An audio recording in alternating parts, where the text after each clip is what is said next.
이제 한국 증시도 안 좋고 네, 지금 영상 찍고 있는 시점에 미국 증시도 큰 하락이 와서 아무래도 투자자분들 마음이 안 좋을 것 같습니다. 네, 여기 촬영하기 전에 네. 생방송을 한두 개 하고 왔는데 네. 이제 다들 그래요. 그러니까 평소보다 동접자가 되게 많아요.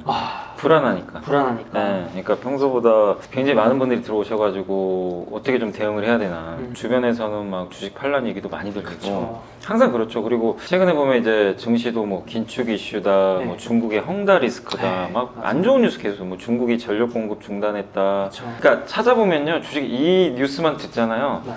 그냥 주식을 갖고 있으면 안 돼요, 지금. 사실은. 그쵸. 그러니까 이 뉴스만 들었을 때는. 그쵸. 그래서 일반 개인 투자분들도 요즘에 많이 물어보는 게, 아, 이거 불안불안한데 팔아야 되는 거 아니냐. 이 말씀을 사실 많이들 하세요.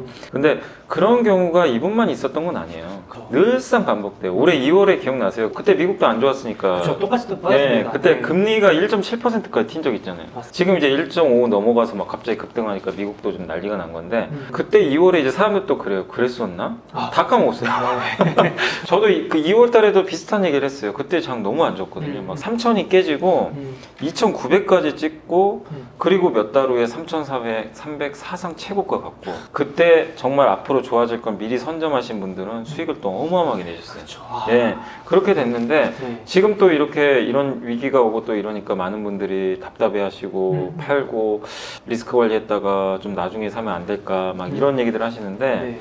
그러니까 여러분 스스로가 지금 불안하잖아요. 사실 누구나 불안해요. 이런 급락장애. 근데 불안감을 안 느끼려면은 네. 투자 판단을 먼저 본인이 내려야 돼요. 음. 누가 알려주는 건 아니에요. 그쵸. 그래서 이제 전문가분들이 방송을 많이 하시니까 그거를 여러분들이 듣고 그 의견에 동조를 하냐 안 하냐는 여러분한테 달린 거예요. 사실 그건 누구도 못 맞추잖아요. 그쵸. 모르죠. 여러분만의 시간감을 가져야 됩니다. 그러니까 뭐냐면 앞으로도 장기 상승은 이어지고 특히 저는 계속 장기 상승으로 보는 이유 중에 하나가 어차피 미국이 예전에도 금리 올릴 때 보면 네. 금리 올리는 사이클은 물론 이제 물가 때문에 올리는 거면은 되게 심각할 수는 있어요. 근데 오늘 연준 의장이 뭐라 그랬냐면 물가는 언젠간 잡힐 것 같다.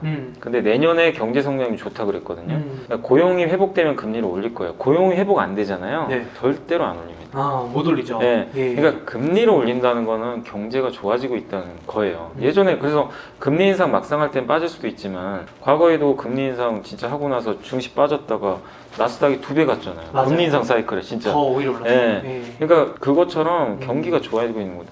오늘도 보니까 그 한 유명한 미국의 캠피션가 그분께서 뭐라고 했냐면은 테이퍼링이 오히려 경기 부양이래요. 오늘 그런 얘기를 했어요. 남들은 다 긴축이라고 생각을 하는데 그런 게 뭐냐면은 정상화된다는 겁니다. 오히려 모든 것들이. 그리고 테이퍼링을 하면 그 반대편에서 뭐가 나오냐면 미국의 재정 정책이 나와요. 아. 이거 카바를 왜냐면 미국도 지금 고용을 늘려야 되는데 네. 양쪽 안에 줄여버리면 충격이 올 수 있으니까 그쵸. 정부에서 돈을 풀게 돼 있어요. 근데 그 풀린 돈이 실물 경제로 갈 거란 말이에요. 이 돈은 주식시장으로 가는 돈이 아니에요. 그죠? 중산층을 위해서 가는 돈이죠. 이렇게 되면 나중엔 경기가 계속 부양될 수 있고 우리 한국한테는 또 좋은 거예요. 미국이 투자를 많이 하면. 그쵸. 그죠? 소비를 하고 투자를 네, 하고. 맞아요. 그리고 지금 미국에 요즘에 ISM 제조업 지표도 보면 네. 재고 지수가 워낙 낮아가지고 이게 요즘에 올라오더라고요. 재고 지수나 생산 지수가. 아. 왜냐하면 재고가 없어요. 이거 늘려야 돼요. 그 뉴스 아마 보셨을지 모르겠는데 뭐 물론 이제 이번에 나이키가 급락하긴 했지만 네. 의류 재고가 없다고 그러더라고요. 그쵸. 수요는 네, 여전하고 미국에. 강한데. 네. 예. 그러면 이제 생산을 늘리겠죠. 그쵸. 의류 같은 예, 것도. 예. 미국의 소비 제품에 재고가 없으면요. 주문이 우리나라한테 들어와요. 만들어 달라고. 예. 우리나라 영어무역 같은 회사 만들어 주니까. 그러니까 이거 하나의 예예요. 우리나라의 모든 이런 제조업체들이 미국에 많이 의존을 하고 있는데 어쨌든 이런 재고 확충이 시작되면 좋아질 수 있는 거죠. 근데 이 사이클을 내가 못 믿겠다. 이런 사이클. 그러면 파시는 거예요. 그쵸. 그럼 그건 파셔야 돼요. 맞아요. 근데 저는 이 의견에 동의를 하고 그리고 미국의 금리 인상은 빠르면 내년 연말이거든요. 그럼 그때까지는 내년 적어도 상반기까지는 시간이 아직도 남아있어요. 그쵸. 네. 그래서 이 랠리가 이번 이런 이슈, 뭐 헝다 이슈 이런 것 때문에 저는 끝났다라고 생각은 안 하는데 다만 그동안 오른 건 있으니까 그쵸. 그 가격 해소에 대한 어떤 기간 조정은 좀 있을 수 있다. 네. 그 정도로 보셔야지 이게 끝났다. 이렇게 보실 필요 없어요. 그래서 저는 이게 제 개인적 의견이지만 저는 여전히 시황과는 장기적으로는 좋다. 그러니까 이 의견에 동의하시면 그냥 차라리 아무것도 안 하는 게 좋아요. 그쵸. 그냥 가만히 있는 게 맞아요. 맞는 거고 네. 두 번째가 뭐냐면 불안해 안 하려면 결국 불안해하지 않는 분들의 공통점이 하나 있어요. 뭐죠? 자기가 투자한 기업을 잘 알아요. 아, 맞습니다. 알고 있어요, 본인은. 맞아요. 네. 근데 대부분 흔들릴 때가 이 시장 좋을 때야 뭐 4개 올라가겠지 맞아요. 몰라도 대충 네. 그냥 갖고 있으면 가니까 불편하진 않은데 이렇게 네. 급락장에는 사실은 내가 매수했던 기업 중에 내가 모르는 기업들 있잖아요. 그렇죠. 그냥 누구 얘기 듣고 샀거나 그렇죠. 네. 자신이 없는 기업은 불안해요. 그렇죠. 그 사람한테 물어보거나 음. 이렇게 찾아보는데 내가 잘 모르거든요. 그렇죠. 그러면 그 사람 얘기 듣고 아니 괜찮다고 하니까 그냥 버티는데 그래도 불안해요.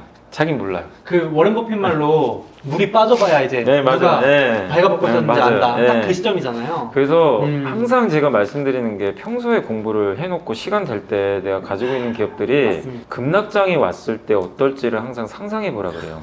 네. 앞으로 이런 장 수십 번 아닙니다. 여러분 평생 하시면 수천 번 올 수도 있어요. 수천 번 올 수 있죠, 진짜. 진짜요. 평생 할 거면. 그렇죠. 네, 옵니다. 1년에 10% 이상 빠지는 게 한두 번은 꼭 온다면서. 맞습니다. 미국도 오잖아요. 네. 그죠? 한 번, 네. 한두 번 무조건 오죠. 두세 번도 네. 옵니다. 그럼 그때마다 내가 이렇게 두려워할 거냐 이거예요. 그렇죠. 그걸 없애는 방법은 내가 투자한 기업들에 대한 확신, 공부가 돼 있으면 돼요. 근데 어차피 이제 일은 벌어졌으니까 그럼 지금 상황에서 어떻게 그렇죠. 할 거냐? 네. 내가 가지고 있는 기업 보세요. A부터 뭐 C까지 있다고 치면 A는 내가 완벽하게 분석이 끝났어요.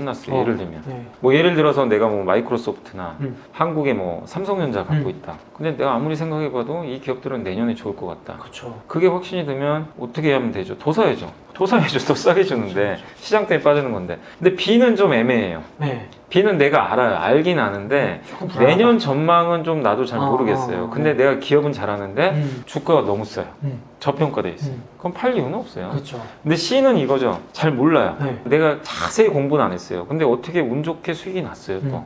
주가 많이 올라가서. 근데 내년도 모르겠어요. 그런 기업은 팔아야 돼요. 아. 팔거나 아니면 내가 물려 있어요. 음. 물려 있는데 잘 몰라요. 네. 근데 주가를 봤더니 빠지긴 빠졌는데 그래도 비싸요. 네. 싼 것도 아니에요. 네. 예를 들면 저평가도 아니에요. 네. 그런 경우에는 정리를 하는 수밖에 없어요, 사실은. 그렇죠. 이 선택이에요, 포트폴리오에 대한. 그걸 가지고 여러분들이 많이 결정을 했으면 후회할 필요도 없고. 그리고 왜 포트폴리오 정리하기가 좋냐면 다 빠져요. 맞아요. 좋은 것도 빠지고 나쁜 것도 맞아요, 빠져요. 맞아요. 그럼 교체하기가 되게 좋아요. 근데 그렇죠. 강세장에서는 포트폴리오 리밸런싱이 어려운 게 좋은 건 가는데 안 좋은 건 안 가요. 아. 이걸 팔아서 좋은 걸로 갈아타기 힘들어요. 맞아요. 비싸니까. 네, 좋은 게 계속 더 비싸죠. 네, 더 비싸니까 못 사요 사실은. 네, 네. 근데 이제 시장이 약세장일 때는 다 똑같이 빠져버리니까 맞아요. 네. 이걸로 교체하기가 좀 더 수월해요 사실은. 야, 오히려. 네. 네. 그렇기 때문에 사실 포트폴리오 리밸런싱은 급락장에 사는 거예요. 근데 이것도 하려면 네. 미리 여러분들이 알고는 있어야 돼요. 그래서 매일 공부하는 게 맞아요. 뭐가 좋아지고 그 전에 이제 제가 제 소수몽키님이 얘기하셨던 것 중에 제일 제가 머릿속에 이게 기억에 남는 게 네. 내 지갑을 열어줄 기업에 투자해라. 아, 지갑 들어가면? 네. 네. 그 기업이라면 네. 사야 되는 거 아닌가요? 그렇죠. 급락장은 네. 두려워할 게 아니라. 네. 아니면 내 지갑을 못 터는 기업이 있으면 이거 빨리 팔고 음. 이 기업으로 교체하는 것도 그렇죠. 좋고. 요번이 좋은 갈아타기 네. 타이밍이네요. 네. 그렇죠. 그러니까 네. 그거에 대한 판단을 내가 음. 본인이 해야 되잖아요. 맞습니다. 누가 네. 알려주는 게 아니라. 네. 그러면 그거를 하려면 내가 평소에 공부가 돼 있어야 되잖아요. 이런 거는 하지 마세요. 막 그러니까 지수가 빠지니까 막 이게 선거예요. 선거 놓고 여기까지 빠질 것 같다. 아. 무슨 의미가 있어요? 그렇죠, 그렇죠. 그러지 마시고 너무 그거 잘 안 맞아요. 그리고 만약에요. 네. 그러니까 예를 들면 지금 3,030까지 왔는데 제가 이게 찍는 그렇습니다. 시간에 네. 이제 대부분 이제 이렇게 시장이 빠지면 이제 2,900, 2,800을 찾아요. 그거 나요. 그럼 거기까지 왔다 갈 수도 있어요. 그럴 수도 안 올 수도 있고. 그렇죠. 그러면은 아 여기까지 빠질 것 같다고 생각하고 주식을 일단 다 판단 말이에요. 아, 일단 팔게 났어요? 돼요. 아. 왜냐면 내가 선을 그어놨기 때문에 아. 여기까지 빠질 것 같아. 그리고 여기 오면 사야지. 아. 두 가지예요. 여기 오잖아요, 못 사요. 못 사고. 거기서 또 선 거예요. 그렇죠. 밑에다가 더 빠질 것 2,800 같고. 오잖아요. 맞아요, 이제 맞아요. 2,600 네, 거예요. 네, 네. 그래서 못 사요. 그럼 결국 영원히 못 사고 그분은. 그렇죠. 그리고 거기까지 안 가고요. 오늘이 바닥일 수도 있어요. 맞아요. 어떻게 급등하잖아요, 알아요? 또 바닥에서. 그러면 영원히 못 사요. 그렇죠. 그분도. 그러니까 차라리 제가 말씀드린 건 뭐냐면 네. 대세 하락장이라고 생각을 하는 분만 파는 거고 아. 여전히 장기 상승 구간에서의 조정이면 네. 파는 게 현금을 늘려놓는 게 아니라 교체만 하라는 겁니다. 좀 더 나은 걸로. 네. 예, 근데 그마저도 나 할 실력 없다. 나 공부 안 돼서. 그럼 아무것도 하지 마세요. 차라리. 그냥 가만히 계세요. 맞아요. 어설프게. 그게 맞아요. 그래서 제가 강조드리는 게 평소에 좀 많이 공부를 좀 해놓으세요. 직업들에도. 맞아요. 내가 그걸 알고 있으면 내 기업을 알면 흔들릴 이유 진짜 별로 없어요. 근데 저도 김 작가님 그 TV도 네. 생방송을 한 달에 한 번 하다 보니까 네. 갔다 왔는데 많은 분들이 뭐냐면요. 본인도 알아요. 팔면 안 되는 걸 아는데 다 물어보시더라고요. 불안하죠. 불안하니까. 불안한. 한 번 더 확인받고 싶어가지고. 맞아요. 저라고 별거 있는 거 아니에요. 그렇죠. 제가 뭐 미래를 어떻게 알겠어요. 그렇죠. 저도 공부를 해서 얘기를 해드리는 거지만 똑같아요. 그러니까 이럴 때 내가 진짜로 확신하는 기업이면 너무 흔들리지 마시고 끝까지 좀 보유할 건 하자. 아니 소승훈 기자한테 제가 물어보고 싶은 게, 소승훈 기자도 미국 주식 장기 투자하셨잖아요. 네. 이런 위기 엄청 겪으셨잖아요. 엄청 많죠. 말씀 들어보니까 개인적으로 저는 주식시장은 장기 우상향할 수밖에 없다는 확고한 좀 믿음이 있나 봐요. 저는 솔직히 개인적으로 네. 미국이 좀 부러운 게요. 장기 10년 지금 랠리잖아요. 그렇죠. 그런데도 계속 가요. 네. 근데 한국은 그렇게 10년 동안 박스피 했는데도 작년에 딱 한 번 올랐어요. 그러니까요. 딱 한 번 미국 이기고 올해는 또 져요. 네. 지고 있는데 제가 곰곰이 생각해보니까 한국 증시만에 좀 고질병이 하나 있어요. 음. 그러니까 기업의 산업 구조는 많이 좋아졌어요. 옛날처럼 막 음. 너무 경기에 민감한 것보다는 조금씩 체질 개선들을 많이 했죠. 맞네요. 네. 특히 대표적인 기업이 저는 LG화학 같은 기업이에요. SK이노베이션. 왜 이 네. 말씀을 드리냐면 옛날에는 네. 이 기업들은 무조건 장기 투자하면 안 돼요. 아. 사이클 산업이진 거 그쵸, 아시죠? 그쵸. 맞아요, 맞아요. 공급 과잉 왔다가 다시 맞아요. 폭락했다가 맞아요. 바닥에서 또 2년 좋은 사이클 보이다가. 네. 근데 이 기업들이 바뀌고 있잖아요. 그쵸. 배터리가 붙어가지고. 맞아요. 그러니까 우리나라도 이런 이제 옛날같이 천수답 장세에서 벗어날 수 있는 산업 구조는 분명한데 요새도 느끼는 게 한국만의 고질병이 있습니다. 주주 가치를 훼손하는 게 너무 많아요. 아니 오늘도 보니까 한 증권사 애널리스트 분이 보고서를 쓴 걸 제가 봤어요. 보통 이제 M&A 할 때 프리미엄을 받고 팔잖아요. 그렇죠. 뭐 미국도 그러겠죠. 이제 네. M&A 프리미엄을 받고 이렇게 파는데, 근데 그 대주주가 40%의 프리미엄을 받고 파는데 소액주주는 아무것도 못 가져가요. 어떻게 그렇게 돼요? 뭐 예를 들어 사모펀드가 네. 어떤 A란 기업을 2만 원이 지금 거래되는데 네, 네, 네. 보통 3만 원, 4만 원에 네, 사가잖아요. 프리미엄 받고. 네, 네. 근데 그건 대주주 지분만 가져가죠. 아. 물론 그 전에 주가는 올라가요. 네. 매각 이슈 있으면. 네. 근데 거기서 내가 수익 내고 팔았으면 상관없는데 아. 그냥 들고 가는 사람 입장에서는 아무것도 없어요. 그러네. 나한테 돌아온 게 없어요. 회사 가치가 올라간 게 아니고 그냥 매각만 된 거예요. 아. 그리고 그게 오히려 안 좋을 수도 있다고 보는 게, 비싸게 샀으니까 최대한 이 비싸게 사는 사람들은 돈을 뽑아내야 돼요. 그쵸. 단기 수익성. 네, 회사 미래보다도. 이거는, 네. 아. 그러니까 이제 장기적으로 주가가 안 좋을 수도 있고. 그러네. 그리고 한 가지 더 있는 게, 한국은 우리나라 지주사가 좀 문제긴 해요. 음. 뭐냐면 너무 상장을 많이 시켜요. 맞아요. 카카오도 카카오, 아시죠? 대표적인 사례. 막 시키죠. 그 카카오 주주분들이 사실 좋아할 게 전혀 아닌데 그쵸. 주가 올라가니까 너무 좋아들 하시더라고요. 음. 사실 그거는 악재거든요. 아니 스스로 자기 가치를 떨어뜨려요. 그쵸. 막 분산시켜 버리니까. 제가 부러운 게 네. 구글은 알파벳 하나만 있잖아요. 그렇죠. 근데 솔직히 구글도 사업 많지 않아요? 쪼개려면 얼마든지 쪼갤 수 그죠, 있죠. 어마어마하죠. 그럼요. 예. 네, 근데 풀면- 만약에 네. 알파벳이 하나씩 분사해서 그냥 물적 분할해서 상장시켜버리면 미국 사람들은 이해도 못하겠잖아요. 맞아요. 예, 그런 걸 이해 못하는 네, 것 같아요, 네. 미국인들은. 근데 우리나라는 그게 너무 유행이에요. 근데 이거는 대주주한테 유리해요. 소액주는 다 피해요. 이중 상장이 되니까 무조건 할인을 받아요. 그러면 그러네. 그 주식 믿고 샀던 사람들 바보 돼요, 진짜. 그러네요. 그러니까 이 두 가지 부분 있잖아요. 네. 이런 것들이, 그러니까 예를 든 건데 소액주주를 위한 장치가 너무 없는 것 같아요. 근데 미국은 그런 게 잘 돼 있으니까. 너무 잘 돼 있죠. 기업도. 네. 그래서 아마 미국이 편한 선택지가 되는 것 같고. 그렇죠. 그러니까 예. 저도 보면은 실제로 말씀드린 적이 있는데 주주 친화적인 기업이 미국에 많다. 야, 맞아요. 이걸 저는 하면 할수록 느낀 거예요. 예. 그러니까 똑같이 돈 잘 버는 기업은 한국에도 많거든요. 맞아요. 유명한 예, 기업들 진짜 너무 많아요. 많아요. 글로벌 1등하는 기업도 한국에 너무 많고 한데 주주들을 위해 주는 게 좀 확실히 주가 측면에서 맞아요. 차이가 그러니까 나더라고요. 주가라는 게 기업 네. 이익도 중요한데 결국 주주 가치가 중요한데, 맞아요. 네. 그런 면에서는 확실히 미국보다는 한국이 부족하고, 사실 보면 배당도 적게 주고 그렇죠. 자사주 매입에도 되게 그렇죠, 좀 그렇죠. 소극적이고 네, 네. 그런 게 있어서 좀 아쉬운데, 그러니까 미국 주식에 비해서 못 가는 이유 중에 하나가 좀 그런 거라는 것도 좀 감안을 하셨으면 좋을 네. 것 같아요. 이런 시점에 위기를 기회로 보시는 분들은 잘 선별해서 잡아두면 네. 이제 내년만 돼도 또 모르잖아요. 이렇게 네. 그때 잘 사놨다 이렇게 하실 수 네. 있잖아요. 그래서 이사님 오신 김에 이왕이면 이런 조정당이 왔을 때 네. 어떤 좀 산업군, 어떤 종목군이 좀 단기적으로 그렇고 길게 봐도 괜찮을지 좀 궁금합니다. 저는 공부할 때 두 개로 하거든요. 네. 항상 이제 그 지면 신문 있잖아요. 네. 우리나라의 대표적인 게 한국경제, 뭐 매일경제 있는데 네. 구독료가 15,000원이 하나에. 네. 그거 돈 아깝다고 생각한 적 단 한 번도 없고요. 두 개 다 구독해서 매일 봐요. 거기 이제 보다 보면 뭐가 나오냐면 네. 기자들이 우리가 취재할 수 없는 거를 인터뷰를 다 땁니다. 아. 좋은 것들 있잖아요. 네. 예를 들면 수소 산업이 앞으로 어떻게 될 것 같은데, 우리는 수소 산업 좋은 건 아는데 숫자 모르잖아요. 아 그렇죠. 기자들이 알아내요. 아. 맥킨지 컨설팅에서 뭐 앞으로 수소 산업이 3,000조 될 거다. 이런 기사를 써요. 음. 그러면 이걸 내가 키워드로 적어놔요. 아. 수소 수소. 3,000조? 네. 3,000조면 우리나라 GDP가 2,000조인데 뭐지? 어마어마하다. 네, 이렇게. 네. 무조건 되는 거예요. 네. 신문 보면 이런 게 키워드가 나와요. 그러니까 신문에서 다른 걸 보라는 게 아니라 산업면은 꼭 보세요. 산업면. 산업면. 네, 저는 그건 무조건 봐야 된다고 생각해요. 야, 저 이거 소름 돋는 게 제가 돈 되는 비결 하나가 산업 리포트 보는 그래요? 거라고 네, 맞아요. 책에서 써놨는데 리포트도 좋은데 네네네. 신문 기사에도 그런 것들이 매일 나오잖아요. 좀 더 최신화된. 네, 근데 거니까. 그걸 보면 오호, 그걸 네. 보고 내가 키워드를 뽑아서 네. 생각하는 거예요. 근데 내가 만약에 그 전부터 수소에 관심이 있었으면 더 확신을 하겠죠. 그렇죠. 이거 진짜 되는구나. 이렇게 진짜로 기사를 읽어보니까 이거 진짜 돈 되는 산업이네. 그리고 거기 보면요, 신문에 그런 얘기가 항상 나와요. 대기업들이 어디에 투자하는지 항상 기사 써주잖아요. 그쵸. 그거 보면 얘네가 여기 투자하네? 수소 연료전지에 투자를 해? 반도체 공장을 또 짓네? 미국에다 2차 전지 공장을 짓네? 이게 수요가 안 되면 안 짓질 않아요. 아니 대기업들이 뭐 미쳤다고 자기 뭐 자선 사업하는 거 아니에요. 바보가 아니죠. 바보가 네, 아닌 이상 네. 돈이 되는 쪽이 무조건 투자해요. 다 그렇죠. 알아보고 투자하거든요. 그렇죠. 그게 되니까 아니면 다른 데 수주를 받았거나 그런 내용들이 나와요. 무조건 그건 기사화를 해주더라고요. 그걸 보고 좋아지는 산업이 여기구나. 근데 또 보면요, 어디 매각하는 산업이 있어요. 이거 안 좋구나. 요새 석유화학 기업들이 자기 자산 처분해요. 이거는 장기적으로 안 좋을 수 있겠구나. 네. 이걸 보고 내가 아는 거예요. 신문기사에 이런 게 나왔으니까 메모를 해놔요.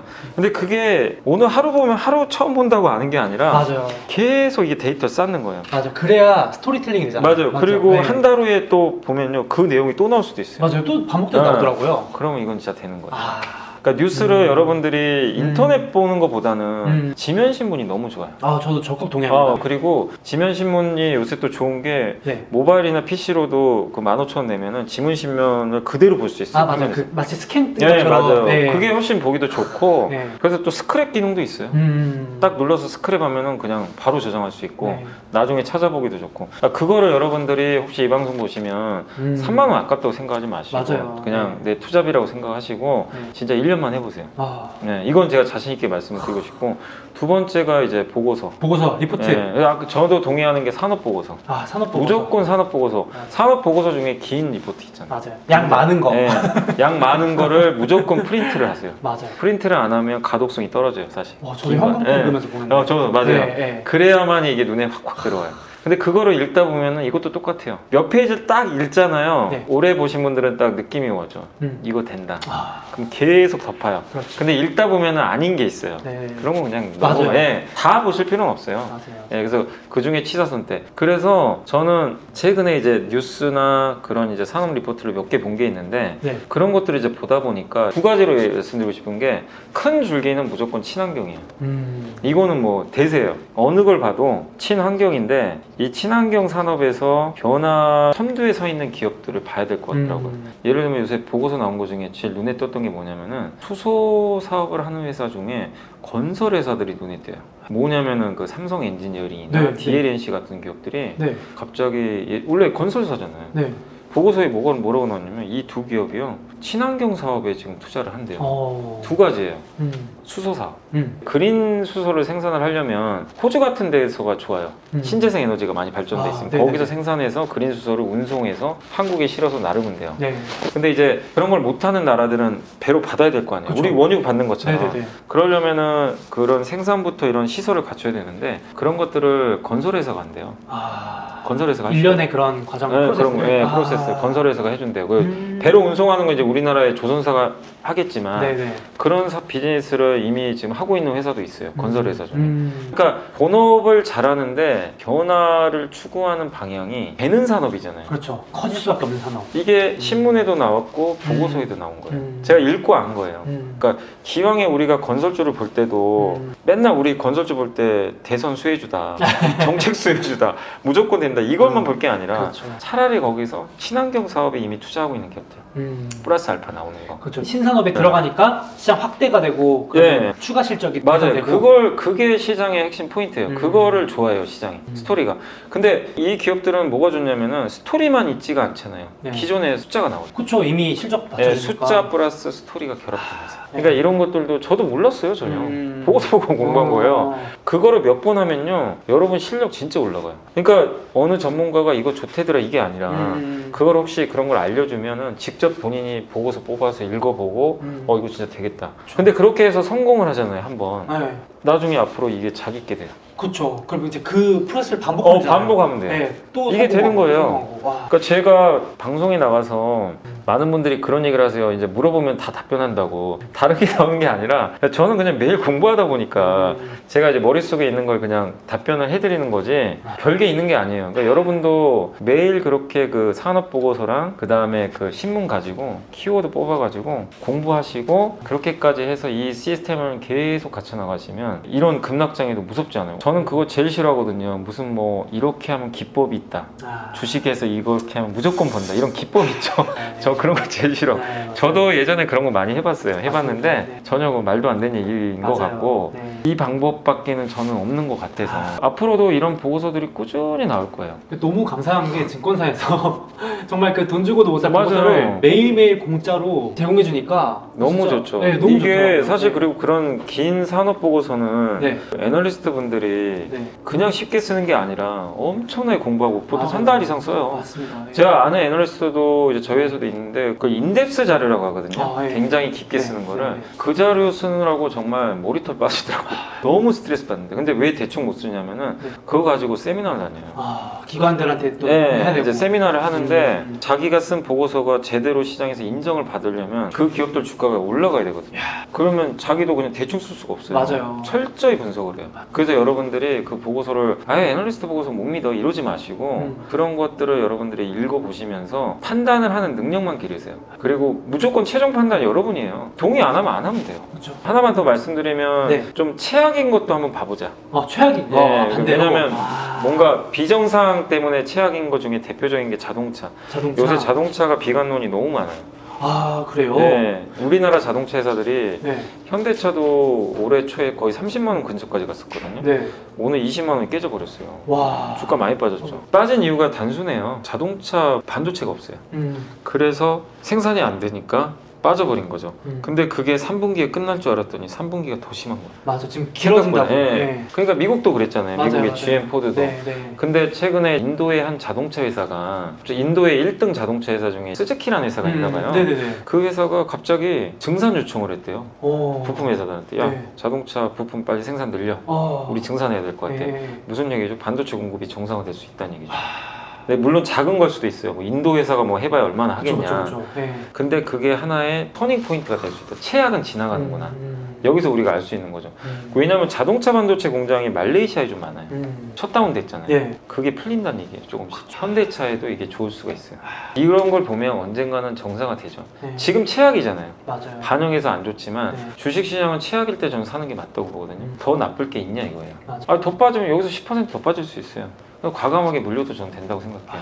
왜냐? 분명히 시간이 지나면 정상화 될 거니까. 그럼 그걸 반영해서 주가는 올라갑니다. 얼마 전에 은행 보험주가 최악이었어요. 왜냐? 미국 금리가 급락하니까 맞아. 금융주 누가 봐요? 맞아요. 근데 이런 분도 계셨어요. 아니 경기가 좋아질 거 분명한데 맞아요. 인플레 올 거고 네. 미국 금리 올리는데 네. 언젠간 금리 올라갈 거 아니야? 네. 지금 금리가 너무 비정상적으로 빠진 것 같다. 네. 그때 금융주 사신 분들 지금 기분 너무 좋잖아요. 좋죠. 이 지금 급락장이 막 맞아요. 올라가니까. 올라가니까 미국도 네. 그래요. 똑같습니다. 맞잖아요. 맞아요. 네. 그러니까 그런 거예요, 사실은. 그러니까 제가 이제 좋은 것도 구조적 성장주도 말씀드렸지만 꼭 항상 하나 더 생각할 게 지금 최악인 것도 보는 거예요. 근데 그 최악인 게 앞으로도 더 안 좋아지면 좀 기다려야 되지만. 그렇죠. 시간은 언제든 네. 모르지만. 네. 근데 더 나쁠 게 없는 것 같은데 맞아요, 뭔가 맞아요. 좋은 시그널, 그러니까 자동차를 제가 찍어서 얘기한 게 좋아지는 시그널 하나가 지금 보였어요. 미미하지만. 단서가 나왔다. 네, 단서가. 네. 근데 메모리도 저는 좋게 봐요. 우리나라 삼성전자 하이닉스도 좋게 보는데 네. 아직은 시간이 좀 걸리는 게 아직은 확인할 게 좀 남았어요. 단서가 좀 안 보여요. 그러니까 아직은. 뭔가 조금 나와야 이제 네. 주가가 이제. 네, 근데 아마 삼성전자나 하이닉스도 그런 단서가 한두 달 후에 나올 거예요. 그럼 그때 가면은 또 트리거가 생기니까 다만 자동차는 이제 그런 게 좀 보인다는 거예요. 2달 전에 항공주 최악. 맞아요. 제가 먼저 그 말씀 드리려고 했는데 한 달 전인가 저희 방송 한번 했었잖아요. 네, 맞아요. 그때 이사님께서 미국에 그래도 관련된 ETF나 유망 분야 하실 때 맞아요. 항공주를 딱 언급하셨는데 네, 맞아요. 그때가 진짜 바닥이었거든요. 네. 그때 아니 여행이라는 게 지금 코로나 뭐 델타 변이 이런 것 때문에 지연은 됐지만 맞아요. 어디 평생 안 갈 수 있냐 네. 이런 뉘앙스 네. 말씀하셨어요. 너무 공감했거든요. 네. 지금 최근에도 뭐 금리 상승 급등에도 항공주들은 반등하거나 잘 버티고 급등했어요. 있어요. 맞아요. 네, 그래서 그런 최악일 때 투자하는 게 쉽지는 않겠지만 하겠지만 예. 공부를 통해서 좀 하면 그러니까 이거죠. 이제 네, 최악일 때 투자할 때는 뭔가 비정상적인 걸 찾아내야 돼요. 그러니까 구조적으로 안 좋아지는 거 말고요. 경쟁 과열 때문에 내가 치킨집 혼자 하고 있는데 갑자기 두세 개가 옆에 생겼어요. 그런 기업은 투자하면 안 되죠. 그렇죠. 비정상이 아니라 공급 과잉이나 네, 이런 게 생기니까. 네, 근데 수요는 좋아요. 자동차 수요 좋잖아요. 네, 맞죠. 근데 어쩔 수 없는 상황 때문에 비정상 때문에 이게 안 좋아져. 항공도 우리 여행 가고 싶은데 못 가는 거잖아요. 못 가는 거지. 안 가는 게 아니야. 네네. 아, 나 여행 이제 안 갈래 이게 아니잖아요. 그렇죠. 네. 그러니까 이게 비정상이거든요. 그렇죠. 네. 근데 비정상인 게 언제 정상화 될까? 그런 걸 찾아서 최악일 때 사는 거거든요. 근데 최악일 때 사도 주가는 모르니까 10%더 까먹을 수도 있어요. 그렇죠. 그걸 견뎌내면 어마어마한 수익이 나중에 나와요. 그러니까 그런 것까지 항상 생각하시면서 고민을 하시면 어렵지가 않은데 사람들은 이제 너무 그냥 앞에 당장 좋은 거 많이 올라간 거 예, 눈앞에 달콤한 거 요것만 너무 찾으시니까 그렇죠. 그렇죠. 예. 네. 근데 그런 기업 이제 고점에 사셔서 물려 계셔가지고 이거 어떻게 해요? 이렇게 물어보면 그러니까요. 네. 어떻게 해요 뭐 그거 그게 참 쉽지 않은 것 같아요. 예. 근데 처음에 다 누구나 겪는 과정이거든요. 맞아요, 그러니까 맞아요. 처음에 저도 예를 들면은 여미사님이 뭐 자동차가 바닥이 다 가는 것 같다 말씀해도 아 나는 맞아 올라가면 살 거야. 예를 들면은 이제 확실해지면 살 거야. 이러는데 그게 쉽지 않더라고요. 그 타이밍을 한다는 게 갑자기 급등해 버린다거나 또 그럼 못 들어가거든요. 네 맞습니다. 참 심리라는 게 이게 어려워요. 참 어려운 것 같아요. 네, 지금도 조정 오니까 심리가 안 좋아지는 게 확 느껴져요. 그러면 이제 다 팔고 다시 사겠다. 그러니까 저도 네. 그런 거 많이 해봤어요. 그러니까 네, 저도 네, 네. 제가 지금은 투자를 못하지만 이제 법적인 것 때문에. 네네네. 근데 옛날에도 저도 투자 많이 할 때 네. 급락장 지금보다 훨씬 많이 왔어요. 맞아요. 장난 아니었어요. 네, 네. 그때마다 무슨 생각하는지 아세요? 네. 아 주식 다 팔고 새로 하고 싶다. 그렇죠. 그래서 진짜 몇 번 해봤어요. 계좌 이제 확 청소하고 리뉴얼. 네. 리뉴얼하고 네. 했는데 차라리 안 파니면 못하더라고요. 맞죠. 나중에 더 보면- 꼬여요. 네, 더 꼬여요. 그러니까 네. 밑에서 싸게 잡은 적도 있어요, 솔직히. 음. 근데 나중에 지나고 보니 결과가 더 안 좋아요. 차라리 안 파는 게 낫더라고요. 네. 기분은 좋아요. 팔고 나면은 아이 속 시원해. 맞아. 에이, 그리고 딱 보면서 이제 주가 더 빠지는 경우가 있어요. 보통 급락장이 시작되면 더 빠지잖아요. 아 잘했다. 네. 이번엔 내가 진짜 잘 팔았다. 나중에 한 달 후에는 네. 결국에는 후회하더라고요. 후회하고 더 비싸게 사요. 아, 그래서 몇 번 그걸 하다 보니까 아, 현금화는 아무리 폭락장이라도 함부로 하는 게 아니고 그 다음에 대세하락장도요 초기에서 하는 거예요. 맞아. 고점에서. 처음에. 작년에 2020년도 그 3월 그 급락장 무너지는데 네. 중간까지 왔는데 예를 들어서 우리 한국 기준으로 2000부터 1700까지 빠졌잖아요. 네. 코로나 때. 네. 1700에서 차라리 버티신 분이 수익을 훨씬 많이 맞아요. 냈어요. 훨씬 좋아요. 1700에 손절한 분이 있거든요. 네. 주식 못 샀더라고요. 못 사고요. 2000 가도 못 사요. 맞아요. 왜 또 그때 못 사냐면요. 더블 딥 온대요. 맞아. 그때 그랬어요. 진짜 반등을 세게 하니까 아, 다시 대부분의 빠- 아. 뉴스가 더블 딥이라 그래서 쌍바닥을 보러 간다고 그랬던 기억이 나요. 근데 네. 1700에 물려서 아무것도 안 하신 분은 계속 가져가요. 그렇죠. 아 어차피 뭐 옛날에 1400도 견뎌봤는데 뭐 오든가 말든가 난 모르겠다. 네. 그러니까 그게 되는 거예요. 그러니까 네. 잘 함부로 현금화하는 건 아닌 것 같아요, 진짜. 네. 이번에도 또 조정을 어떻게 할지 모르겠지만 잘 견디신 분들 네. 보상이 오지 않을까 하는 생각 들고 오늘 염승환 이사님 모시고 좋은 말씀 이제 나눠봤는데요. 마침 염승환 이사님 오신다고 이베스트 투자증권에서 네. 또 이벤트를 깜짝 준비해 주셨더라고요. 그래서 보다 자세한 내용은 댓글하고 더보기에 남겨놓을 테니까 이벤트 많이 참여해 주시면 좋겠습니다. 그러면 오늘 여기까지 하겠습니다. 네, 감사합니다. 감사합니다. 네.